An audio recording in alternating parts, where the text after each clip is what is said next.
He slammed the front door so hard the framed wedding photo jumped off its nail and shattered on the hardwood. Alex Harper stood frozen in the foyer, bouquet of roses trembling in his fist, petals scattering like blood drops. Upstairs, a woman's laugh, his wife's laugh, twisted into something raw and breathless, followed by the low rumble of a man's voice he knew better than his own. The air smelled of vanilla candle and betrayal. His knees buckled. 12 years of marriage, 2 near bankruptcies, 1 miscarriage, countless 4 a.m. talks on the kitchen floor, and now this. Emma, naked and riding his brother Ryan in the bed where they planned their future kids. Alex had come home early. The construction site wrapped at noon. Miracle of miracles. And he'd cashed his overtime check into a weekend cabin getaway for their 10th anniversary. He'd texted her, "Packing your favorite red dress. Be ready to disappear with me." No reply, but that wasn't unusual. Kindergarten teachers drowned in glitter and glue sticks.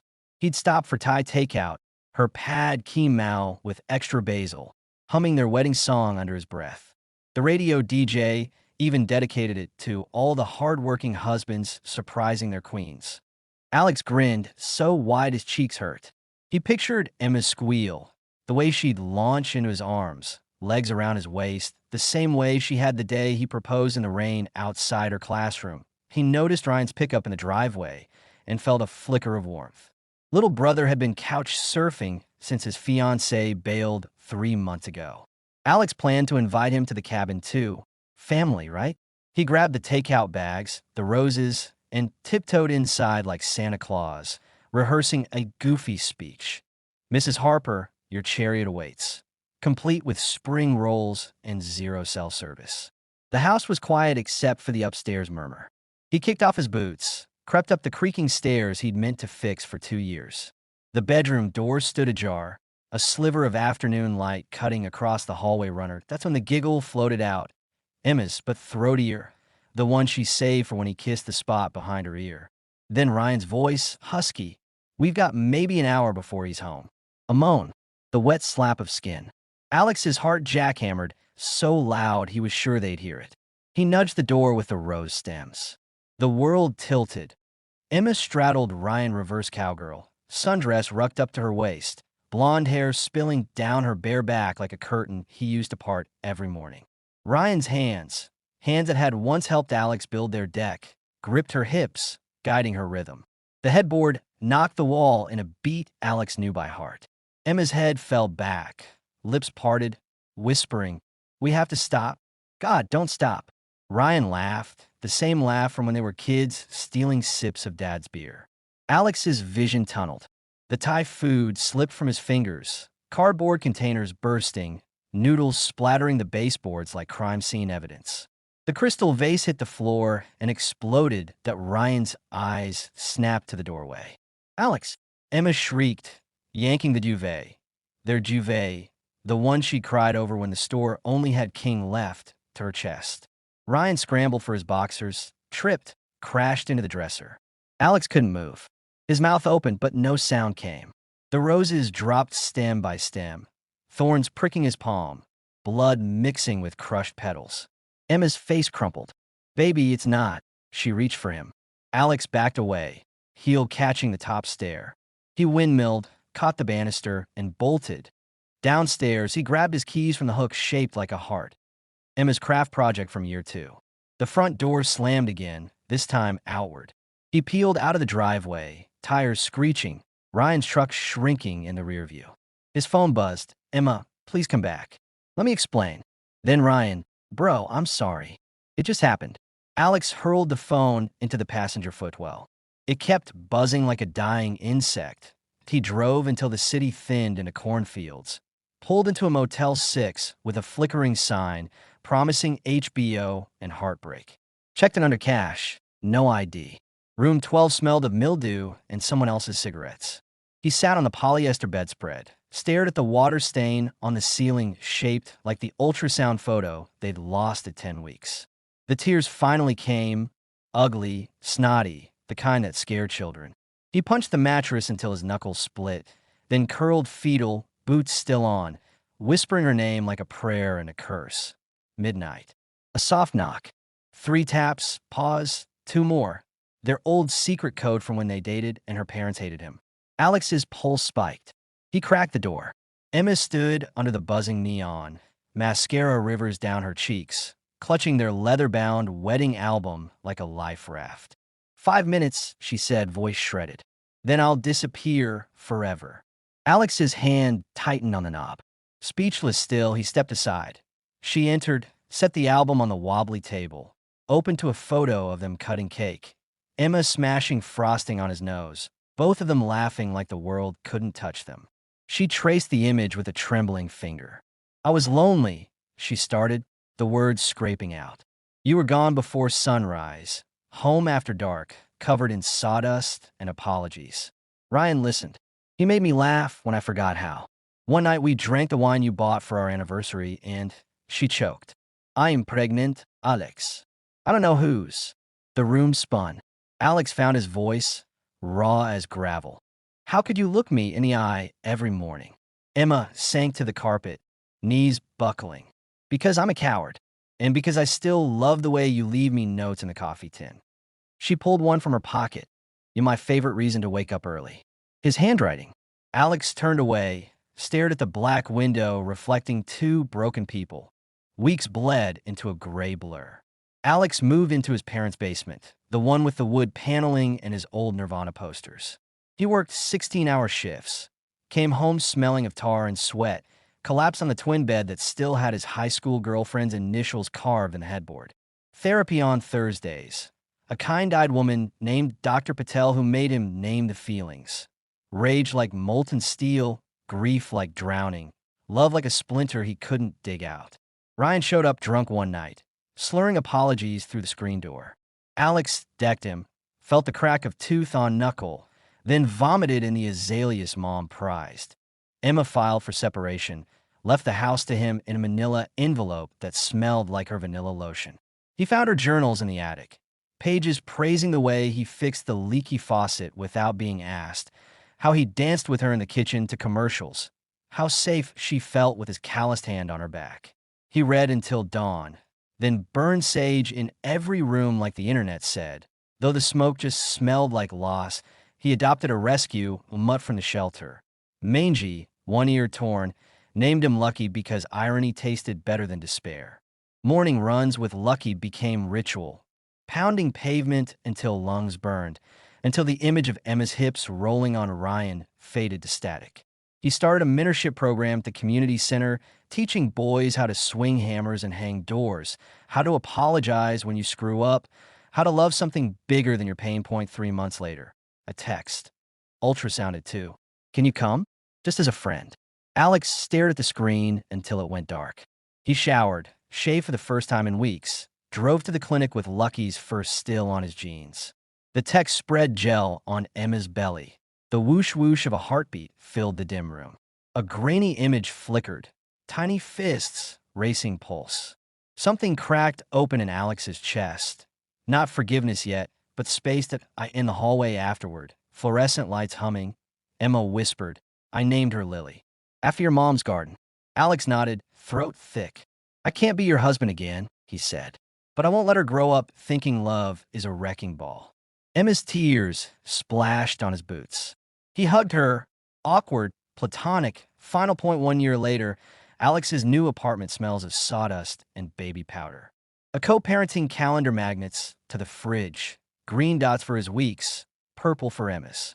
Lily, 6 months old, gummy smile and his exact cowlick, giggles as he bounces her on his knee.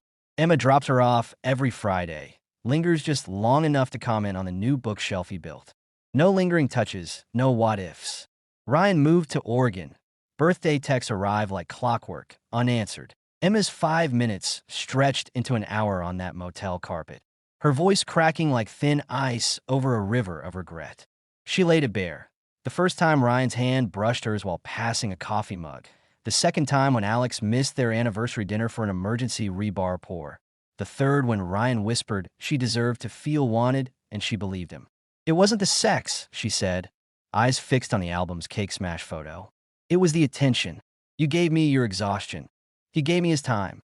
The pregnancy test sat between them like a loaded gun. 2 pink lines, no name on the father line. Alex's question hung in the stale air.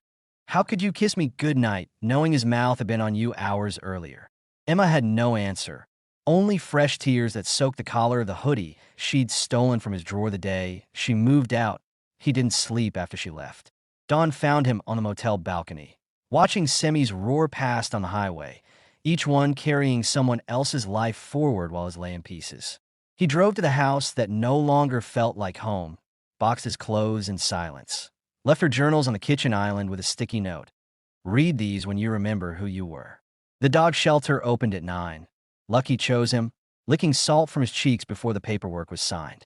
The first night in his parents' basement, Lucky curled against his chest, heartbeat steady where Alex's stuttered.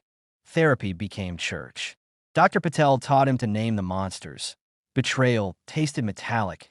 Abandonment smelled like the nursery they'd painted butter yellow and never used. He learned to sit with the rage instead of letting it drive. One Thursday, he arrived with split knuckles. Ryan had shown up at the site, reeking of whiskey and excuses. It was a mistake, man. We were drunk. Alex's fist answered before his brain caught up. The crew pulled them apart. The foreman sent him home with ice and a warning. That night, he ran 5 miles with Lucky until his lungs screamed louder than the memories. Work turned into salvation. He bid on every overtime shift, save enough to rent a one-bedroom above the hardware store that smelled of linseed oil and possibility. Weekends he built. A crib from scrap oak, shelf for Lily's future books, a tiny toolbox painted pink. Emma sent updates, ultrasound photos, a voice memo of the heartbeat. He listened in his truck, engine off, letting the whoosh-whoosh sync with his own pulse until he could breathe again. The ultrasound day arrived crisp as breaking glass. He wore the same flannel from their first date, sleeves rolled to hide the scar where Ryan's tooth had sliced him. Emma waited in the clinic lobby, belly rounding under a sweater he'd never seen. The tech called her name. Alex followed like a ghost granted visitation rights. On the screen, Lily waved a fist the size of a quarter. Emma's hand found his on the bed rail. Instinct, not invitation. He didn't pull away. The tech printed pictures. Emma tucked one into his shirt pocket without asking. Hallway confession. Fluorescent lights buzzed like angry bees. I'm keeping her, Emma said. I don't expect anything from you. Alex studied the grainy image. She's got my ears, he said, surprising them both with a laugh that didn't hurt. I'll be there. Not for you. For her. Emma nodded, tears catching on her lashes like dew. They scheduled drop-offs like business partners. Fridays at 4, park bench by the duck pond, no overlap longer than necessary. Separation papers arrived on a Tuesday. He signed where the lawyer highlighted, initialed the part that gave him the house he no longer wanted. Emma moved into a studio near the school. He sold the king bed on Marketplace to a newlywed couple who promised to make better memories. The empty bedroom became Lily's nursery, walls the same butter yellow, mobile of construction trucks spinning above the crib. First overnight, Emma handed over a diaper bag monogrammed with LH and a list typed in Comic Sans. Lily screamed the entire drive. Alex sang Springsteen off-key until she hiccuped into silence. At 3 a.m., he walked the apartment rocking her, her tiny body hot against his chest, and understood forgiveness wasn't a moment. It was 1,000 middle-of-the-night choices to keep showing up at Emma's texts evolved from logistics to cautious jokes. Lily rolled over, thinks she's training for the Olympics. He sent back videos of tummy time, Lucky sniffing curiously at the playmat. They met at the pediatrician when shots were due. Emma held Lily's hands while Alex distracted with a rattle shaped like a hammer. The nurse assumed they were still married. Neither corrected her point. 6 months in, Lily's first word sounded suspiciously like duh. Alex froze mid-diaper change, poop forgotten, heart exploding in a way the betrayal never managed. He filmed it, sent it to Emma with the caption, "Pretty sure she's a genius." Emma replied with a string of crying laughing emojis and a voice note. "She's got your stubborn chin." Ryan's birthday text arrived, "Thinking of you guys. Hope the kid's okay." Alex stared at it during lunch break, sandwich turning to ash in his mouth. He typed "she's perfect" and deleted it. Typed "stay in Oregon" and deleted that too. Finally, "we're good. Take care." Sent. Blocked. The mentorship program launched that week. 10 boys in steel-toe boots learning to measure twice, cut once, and talk about feelings between sawdust clouds. One kid asked if Alex had ever been betrayed. He answered honest, yeah, and I'm still standing. Lily's first birthday fell on a Saturday. Emma baked a smash cake shaped like a hard hat. Alex grilled hot dogs in the park. They sat on opposite ends of the picnic table, passing Lily back and forth like a fragile relay baton. A toddler waddled over, offered Lily a dandelion. Emma snapped a photo. Alex mid-laugh, frosting in his beard, Lily's fist in his mouth. She sent it to him later with no caption. He set it as his lock screen. Some nights the ache still ambushed him. Smelling Emma's perfume on Lily's hair, catching his reflection in the crib mirror, and seeing the man who once believed forever was a promise you could nail down. But mornings with Lily's gummy grin erased the sharp edges. He taught her to wave a plastic hammer, to say truck, to blow kisses at Lucky. Emma watched from the doorway sometimes, eyes soft with something that wasn't quite love anymore, but wasn't hate either. 1 year to the day he walked in on them. Alex stood in the nursery at 2 a.m., Lily finally asleep after a fever. Moonlight striped the floor through half-closed blinds. He whispered to her sleeping form, "Your mom and I broke the fairest thing we ever built, but we're fixing it different now. Stronger in the cracked places." Lily sighed, thumb in mouth, trusting the world because the arms holding her had learned to hold gently again. Emma's key turned in the lock downstairs. She'd started keeping a spare for emergencies. She climbed the steps quiet, peeked in. Fever broke. Alex nodded. She lingered in the doorway, hair in a messy bun, exhaustion and gratitude warring on her face. "You're a good dad, Alex." He met her eyes, steady. "We're good parents. That's enough." She smiled, small, real, and left as quietly as she came. The apartment settled into its rhythm. Sippy cups in the dishwasher, tiny socks in the dryer. Lucky's tail thumping against the crib every morning at 6. Alex's hands, once weapons, now built high chairs and hope. The scar on his knuckle from Ryan's tooth had faded to a thin white line. A reminder, not a wound, and on Lily's 18-month checkup, the doctor asked who'd be handling vaccinations. Alex and Emma answered together. "Both of us."